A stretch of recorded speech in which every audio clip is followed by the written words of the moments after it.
पहली वीडियो में आप लोगों ने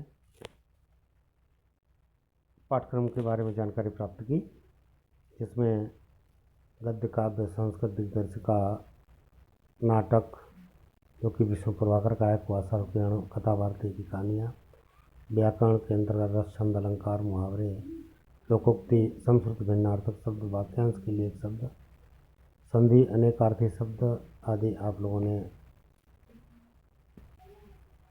जानकारी प्राप्त की, उनका अध्ययन किया। अब जो प्रथम पाठ है आपका, इससे पहले भी आदिकाल, भक्तिकाल आपका हिंदी साहित्य का इतिहास है, उसका भी अध्ययन कराएंगे। लेकिन जो प्रथम पाठ है गद्य का, ऊपर जैसा कि लिखा है गद्य पाठ्यक्रम में है, तो गद्य साहित्य का इतिहास भी रहता है। लेकिन पहले आप प्रथम पाठ जो है आधुनिक हिंदी गद्य के जनक कहे जाने वाले भारतेंदु हरिश्चंद्र जी के जीवन परिचय के बारे में आप लोग परिचित होंगे, और उनका साहित्यिक परिचय नीचे दिया गया है, उसके बारे में जानकारी दी जाएगी, और नीचे रचनाएं भी दी गई हैं। भारतेंदु हरिश्चंद्र जी का जन्म काशी में सन 1850 ईस्वी में हुआ था। इनके पिता का नाम गोपाल चंद्र गिरधरदास था, जो कि ब्रजभाषा के प्रसिद्ध कवि हैं। भारतेंदु जी की प्रारंभिक शिक्षा घर पर ही हुई, जहाँ इन्होंने हिंदी, उर्दू, बंगला एवं अंग्रेजी का अध्ययन किया। भारतेंदु जी बड़े उदार और दानी पुरुष थे। भारतेंदु जी हिंदी गद्य साहित्य आधुनिक काल के जनक माने जाते हैं, जैसा कि अभी पूर्व में बताया गया था। इनके पिता जो का नाम गोपाल चंद्र गिरधर था, जिनका जो प्रथम नाटक है नहुस, वो गोपाल चंद्र गिरधरदास से हैं। ठीक है, प्रथम नाटक हिंदी का।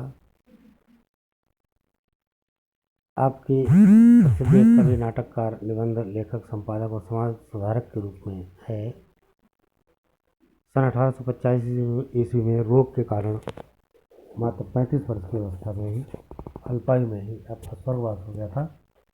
तो 35 वर्ष की अल्पायु में ही, अब आप ध्यान देंगे 35 वर्ष बहुत कम उम्र आयु कहा गया है, बहुत कम उम्र होती है, लेकिन उसी में इन्होंने बहुत सारे ग्रंथों की और नाटकों की, कविताओं की रचना की।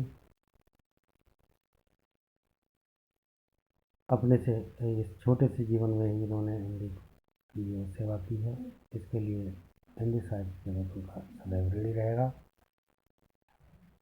साहित्यिक परिचय, भारतेंदु हरिश्चंद्र जी अपने युग की संपूर्ण चेतना के केंद्र बिंदु थे। प्राचीनता के पोषक, नवीनता के उन्नायक, वर्तमान के व्याख्याता और विश्व के दृष्टा थे। भारतेंदु जी ने बाल्यावस्था से ही काव्य रचना करना प्रारंभ कर दिया था। अपने काव्य में यह ब्रजभाषा का प्रयोग करते थे। कुछ ही समय के पश्चात इनका ध्यान हिंदी गद्य और की ओर आकृष्ट हुआ। उस समय हिंदी की कोई निश्चित भाषा नहीं थी। हिंदी भाषा के दो प्रमुख रूप थे। एक में संस्कृत निष्ठ तत्सम शब्दों की अधिकता।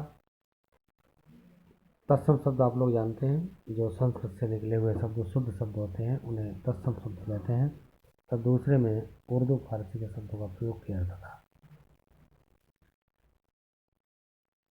इस प्रकार से सन 1868 ईस्वी में भारतेंदु जी ने कविवचन सुधा नामक पत्रिका का संपादन किया। प्रश्न भी आता है कि कविवचन सुधा के संपादक कौन है, तो आप लोग ध्यान देंगे कविवचन सुधा के संपादक भारतेंदु हरिश्चंद्र ने। और किस सन में किया था संपादन? 1868 ईस्वी में। ठीक, इसके 5 वर्ष बाद सन 1873 ईस्वी में दूसरी पत्रिका हरिश्चंद्र मैगजीन का संपादन किया। हरिश्चंद्र मैगजीन, ठीक है। और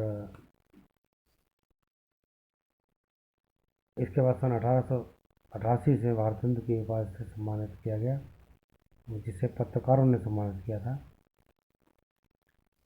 ठीक है, भारतेंदु की प्रमुख रचनाएं सत्य हरिश्चंद्र, नील देवी, श्री चंद्रावली, भारत दुर्दशा, अंधेर नगरी, वैदिकी हिंसा नववती, विषमौसदम।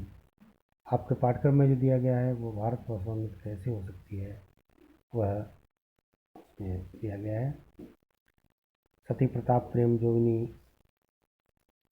उदर राक्षस, रत्नावली, जो नाटक हैं वो इसमें दिए गए हैं। 1 2 3 4 5 6 7 8 9 10 11 12 13 14 15 16 17। ठीक है। तो कई बार आ जाता है कि भारतेंद्र जी के कितने नाटक हैं, तो 17 नाटकों की रचना की है।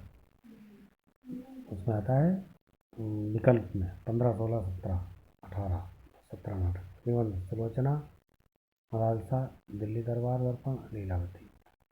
इतिहास कश्मीर कुसुम, कुसुम महाराष्ट्र देश का इतिहास, अग्रवालों की उत्पत्ति। यात्रा वृत्तांत है सरयू पार की यात्रा, लखनऊ की यात्रा। जीवनी के अंतर्गत सूरदास जी की जीवनी, जयदेव महात्मा मोहम्मद की। तो इसे आप लोग लिखेंगे करके और समझेंगे, याद करेंगे, पाठ्यक्रम अवश्य नोट कर लेंगे। ठीक।